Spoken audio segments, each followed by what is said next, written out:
नाज़रीन, इस वक्त हमारे साथ सदर अंजुमन ताजरां जनाब राजा खालिद साहब मौजूद हैं, जो कि जैसा कि आज कश्मीर प्रेस क्लब मीरपुर में एक प्रेस कॉन्फ्रेंस हुई मीरपुर राइट्स एक्शन कमेटी की कि जो मीरपुर में प्रॉपर्टी टैक्स प्लाजा मालकान पर लगाया जा रहा है उस हवाले से उसकी मुखालफत की जा रही है। और इस हवाले से आज हमारे साथ राजा खालिद साहब मौजूद हैं। राजा खालिद साहब, आप इस हवाले से क्या कहते हैं? सामाईन और नाजरीन, इस वक्त जो मैं बात कहने वाला हूँ, आज भरपूर प्रेस कॉन्फ्रेंस हुई है और उसमें जो टैक्स के हवाला से जो इम्पोज़ किया गया इस गवर्नमेंट की तरफ से, उसकी शदीद नफ़रत का इज़हार किया गया और उसका जो है वो ये कहा गया, हाउस ने कहा है कि ये टैक्स हम नहीं देंगे। गुजारिश ये है कि हम लोग 4-6 आदमी FBR में गए थे पाकिस्तान में 2 साल कबल, और वहाँ नसार खान जो चेयरमैन है उससे भी मिले थे और मायूं अख्तर से भी मिले थे। और उसमें एक बात तय पा गई थी कि वाज़े तौर पर कि आज़ाद कश्मीर का जब कोई बजट बनने लगेगा तो हम जो है तमाम स्टेक होल्डर्स को जो है उधर बुलाएंगे। अच्छा, वो हमें अहमियत नहीं देते। मैं इस कैमरे की वसातत से लोगों को बता देना चाहता हूँ, मीरपुर के जो है लोग वो जिन्होंने कुर्बानी दी, अपने अजदाद की कब्रों को पानी में डुबोया, अपने ख़ानदान जो है घर पर अपने आप से जुदा किए और उनके साथ मसावी जो है ये गैर इम्तियाजी सलूक ना बरता जाए, क्योंकि इनकी कुर्बानियों के सिले में आपने कुछ भी नहीं दिया। टैक्स चाय के साशे पे भी लगता है, कोई कुछ टैक्सेस बिला वास्ता होते हैं और कुछ बिल वास्ता होते हैं, दोनों टैक्स हम दे रहे हैं। लेकिन जो है वो पाकिस्तान गवर्नमेंट इधर की CBR ये मनवा ही नहीं सकी कि जो इनके फाइलर हैं वहाँ जो है उसके मैं फाइलर डिक्लेयर हूँ। राय साहब, एक बात ये बताएं कि मीरपुर प्रोटेक्शन फोरम बनी मीरपुर के हकूक़ के लिए, फिर उसके बाद जॉइंट एक्शन कमेटी बनी, उसके बाद अभी मीरपुर राइट्स एक्शन कमेटी बन गई है। पिछली 2 तंजीमें किधर गई हैं? सर, मैं सच्ची बात करता हूँ, आप लोग नाराज़ हो जाएंगे, जो नाराज़ होता रहे। ये जो है हमारे मीरपुर के लोग बेहिस हैं। अगर 10 दिन भी वो लोड शेडिंग हो, लगातार पानी 10 दिन बंद रहे, लोग बाहर नहीं निकलते। ये ऐसा कोई मसला नहीं है कि 10,000 बंदा बाहर निकल जाए और आपका जो है मुतालबा सॉल्व ना हो, और ये इसी तरह बनती रहेंगी। आपका सवाल ये, लेकिन ताजर तंजीमें जो इनमें इख्तलाफात क्यों हैं? इख्तलाफ इसलिए कि मतलब है जो है ना, एक दूसरे पर्सनैलिटी क्लैशेस का मसला है, किसी को ये मानने के लिए तैयार नहीं है। इसी साफ़ियों में भी ग्रुप बने हुए हैं, ताजरों में भी ग्रुप बने हुए हैं, आता के डॉक्टरों में भी ग्रुप बने हुए हैं, यहाँ की सारी जो मुख्तलिफ NGOs में भी बने हुए हैं, गर्ज के हर जगह बने हुए हैं। मफादात की जंग कह सकते हैं। ये मफादात की जंग है। जैसा कि प्रेस कॉन्फ्रेंस हुई उसमें हमने देखा कि हर बार जब प्रेस कॉन्फ्रेंस होती है तो आपको इग्नोर क्यों कर दिया जाता है? आपको क्यों सच्ची बात करने से रोक क्यों दिया जाता है? क्या सिर्फ आप शोपीस के तौर पे बैठते हैं स्टेज पे? और नहीं, सच्ची बात ये है कि ये इधर कुछ चमचे कड़छे हैं जी, वो समझते हैं कि हम सब जो हम जानते हैं शायद दूसरा आदमी कोई नहीं जानता। मेरी ग्रेजुएशन है, मैं तालीम के लिहाज से मुमकिन, उम्र मेरी 64 साल है, इनसे मैं हर लिहाज से बेहतर समझता हूँ। लेकिन कुछ साफ़ी भी लेट डाउन करने में जो है ना वो पूरी कोशिश करते हैं कि मतलब हो, लेकिन मैं जो है अल्लाह के फजल करम से, अल्लाह ताला ने, बाकी तो शायद मुझे इतनी दौलत ना दी हो, लेकिन ये ज़बान जो मुझे अल्लाह ताला ने दी है, ये इतना बड़ा मेरे पास से सासा है, मैं बोलता रहूँ। ऐसा वो कौन सी बात थी जिसको कहने से आपको रोक दिया गया? सब बैठे हुए थे, कौन सी बात? मैं ये बताना चाहता था कि ये टैक्स प्लाजा मालकान पर लगा है, वो अपनी जेब से कतन नहीं देंगे। जितने प्लाजा मालकान होते हैं ये वैसे ही नहीं प्लाजे बन जाते, ये बेसिकली टाइट होते हैं, पैसे बनाते हैं, जोड़ते हैं, फिर जब टैक्स लगेगा वो दुकानदारों पर लगा देंगे, जो उनके किरायादार हैं उनसे वसूल करके वो फिर टैक्स देंगे। और फिर दूसरी ये जो बात मैं कह रहा हूँ कि ये 5 मरले के मकान पर, 10 मरले के मकान पर, कनाल के मकान पर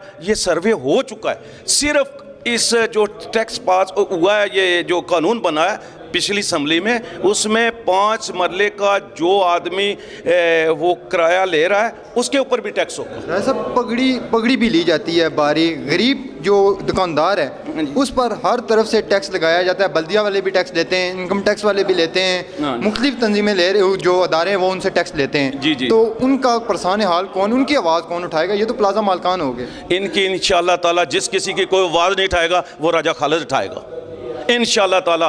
और आज मतलब अल्लाह के फजलो करम जे अक्लो दानिश वाले लोग हैं ना, वो ये समझते हैं कि कौन कितना आदमी अच्छा है, कितना बुरा है, कितनी किसकी में क्या अहलियत है। अल्लाह का एहसान है मुझ पे, अल्लाह पे करम है। मैं सच्ची बात करने से कभी नहीं रोकूंगा। इन्होंने कमिश्नर साहब का नाम लिया है जो ताजर हलफ लेते हैं कि हम ताजरों की इज़्ज़त वक़ार के ऊपर हरफ नहीं आने देंगे। किसी ने बात की है मेरे अलावा इधर आपके इंटरव्यू में? मैंने कहा कि ये इनका काम है टैक्स कलेक्ट करना।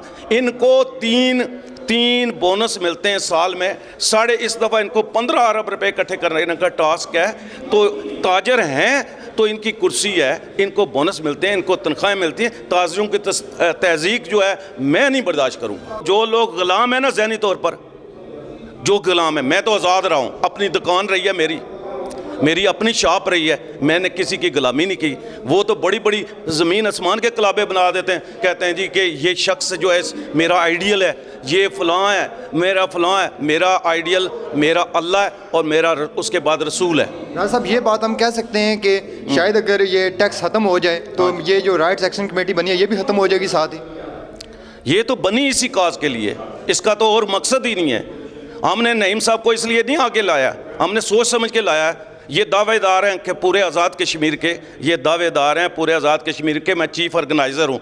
अब इनका मौका आ गया, ताजरों को इकट्ठा करें 10 अज़ला में, 10 अज़ला में इकट्ठा करें, एक जान होकर बोलें। मैं देखता हूँ कि क्या होता है। दूसरा, मेरे जहन में था कि इनका भाई जो है वो मिनिस्टर है और ये शायद इनको इस लिहाज से कोई गैरत आ जाए कि जनाब जो है वो ये मुतालबा मनवाने में जो है मैं आन के वो सर मढ़ाते ही ओले पड़े। इनके आते ही ये सब चीज़ें नहीं होनी चाहिए थी। वो पहले MDA के टैक्स लगा, फिर ये दुकानें बेचने का मसला आ गया, ये जो है पीर शाह गाजी की, अब टैक्स लगा। टैक्स है मौजूदा लड़ना किसने असम्बली में? वो MLAs ने लड़ना। 4 आदमियों की उस तरफ तो कोई जाता नहीं है। इधर अल्फाजी बातें होती हैं, बड़ी बड़ी बातें होती हैं, लेकिन असल जो मामला है वो ये है कि 4 MLA इकट्ठे हों, वो उधर आज़ाद कश्मीर में लॉबिंग करें।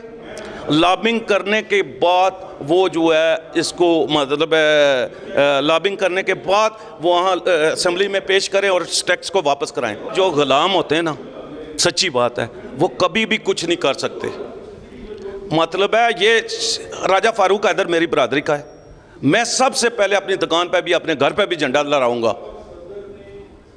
काला झंडा लड़ाऊंगा। अगर कोई पट्टी बांधेगा तो मैं 10 गज अपने घर पे झंडा रखूंगा। ये एक दफ़ा ये चाय पिलाने छोड़ दें, रोटियां खिलाने छोड़ दें और काले झंडे लेकर पूरे शहर को काला स्याह कर दें, हैं जी, ताकि सबली ये जो है ना बातें जाएं वहाँ पर। शटर टॉम की धमकी इसलिए दी गई है कि हमने तय किया है प्लाजा मालकिन के बाद ताजरों का प्रोसेस है। वो ताजर जो है, आप ये समझें कि इन्होंने प्लाजा अपने मालकान ने खुद अपनी पॉकेट से नहीं देने, इन्होंने ताजरों के ऊपर इम्पोज करना है। ऐसे ऐसे ताजर हैं जो बेबस हैं, जिनके कारोबार कुछ अच्छे हैं, वो मालिक के खिलाफ बोलते भी नहीं हैं, चापलूसी करते हैं। मैं वाहिद आदमी हूँ कि मैं 10 मालिकों को मतलब है मैंने उन्हें आंखें दिखाई हैं अभी तक। राय साहब, ये तो होगी प्लाजा मालकान की प्रॉपर्टी के हवाले से बात जी। जो अगर किसी दुकानदार के साथ या किरायादार के साथ कोई ज़्यादती होती है तो उनके लिए कौन सी तंजीम, कौन सी ताजर तंजीम आगे बढ़कर उसका साथ देगी? सर मैं दूंगा, मेरे पास कोई आए मैं मर मिटने के लिए तैयार हूँ। मेरी आवाज़ इंशाअल्लाह ताला सुनी जाएगी। सच्चे आदमी के साथ लोग साथ देंगे, चाहे जो मर्जी भी कोई कर। जो खुशामदी है ना, हैं जी, मैं उनसे मतलब है मैं नहीं चाहता ना मेरी मतलब इस चीज़ में शामिल है कि मैं खुशामदी बनूं और उनके साथ चल सकूं। बिल्कुल जी नाज़रीन, राजा खालिद साहब मरकज़ी अंजुमन ताजरां के सदर, उन्होंने आज गम और गुस्से का इजहार भी किया कि इख्तलाफात जो वो हर जगह पर होते हैं। जैसा कि उन्होंने कहा कि इनकी आवाज़ को दबाने की कोशिश की जाती है और वाकई में जब भी हमने आगे भी देखा कि बेशुमार प्रेस कॉन्फ्रेंस होती हैं, जब भी यहाँ पर आते हैं तो जब ये बात करने लगते हैं तो इनको रोक दिया जाता है। इनका भी यही कहना है कि सिर्फ प्रॉपर्टी मालकान के साथ ज़्यादती नहीं हो रही, अगर जो प्रॉपर्टी मालकान है अगर वो टैक्स देंगे तो उसका नज़ला है जो वो किराएदारों पर निकलेगा और किराएदार हैं जो दुकानदार हैं उनके साथ चलने के लिए राजा खालिद साहब हैं जो उन्होंने कहा है कि मैं उनके साथ चलने के लिए तैयार हूँ। इसके साथ अपने मेज़बान फैसल गुलजार को प्रोग्राम आवाम की अदालत के साथ इजाज़त दीजिए। अल्लाह ने के बान।